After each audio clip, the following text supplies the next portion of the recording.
2013 Land Rover, Range Rover HSE. I think that's what it is. Land Rover, Range Rover HSE. You can see I got the starter out of it now. Customer said they were driving. They heard a loud bang from the engine and all of a sudden the engine died.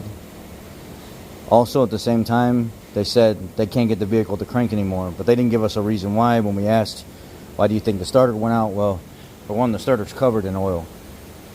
And when we bench test this, apply ground to the body and then power to the exciter and main power supply, it doesn't do anything. The starter is completely flat dead. And when you test for power and ground down at the starter, it's getting everything that it needs. So we know we have a verified bad starter to start with. But I'll tell you exactly why the starter went out. And this is just stuff that like the customers don't tell you, that you end up having to find out for yourself. So let me put this vehicle down and I'll show you. So now I come up here and I said, well, there was a loud pop and then it died, and that's the last thing that the customer knows. Well, let's look at the timing chain here.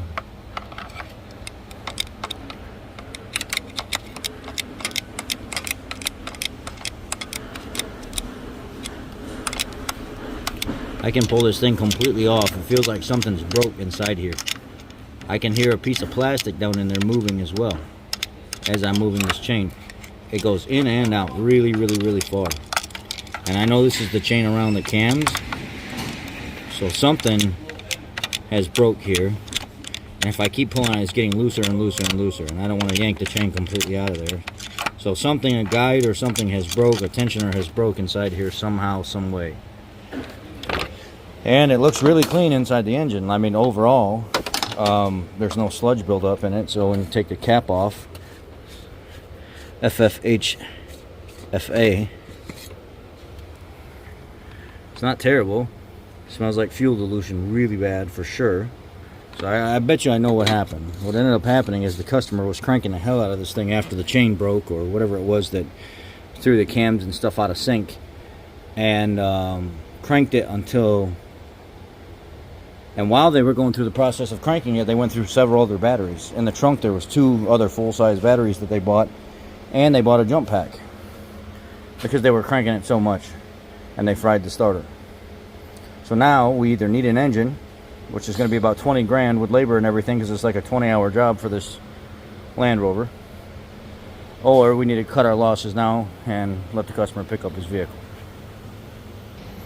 What I used to restore the battery overnight was the Top Done Tornado 90,000, and I put it in repair mode, and I let it sit overnight with this AGM battery, and it was able to bring this AGM battery back up to full health. So this morning when we got here, it was sitting right at a stable 12.7, 12.8 volts, and it kept that the whole entire time. We were actually looking at the circuitry and stuff, trying to figure out, do we have power, do we have ground at the starter, in order to verify that the starter was indeed bad. So now we put everything back and we wait for the starter to show up. Land Rover, Range Rover. The joys of hurry up and wait. Now I had to load all the customers' crap in the back of the car, which there's a ton of it. And now we got to go around to the front, put our crap back together that we took apart in the front, just to be able to push it back outside so we can push it back in later and then verify this engine can't be saved before we put a new one in it, so we can take everything back out again and do the same process all over again before we pull the engine. Joy, joy. And trying to find a starter for it's actually harder than you would think. The starter is only from 2010 to 2013, and we're actually going to take it and drop it off at a starter rebuilder and see if the guy can go through it and rebuild it versus putting an aftermarket one on there, because the OE one's like $900, and I know the customer ain't going to want to pay that. He's already said that. So we're going to see if we can get it rebuilt. To be continued, guys.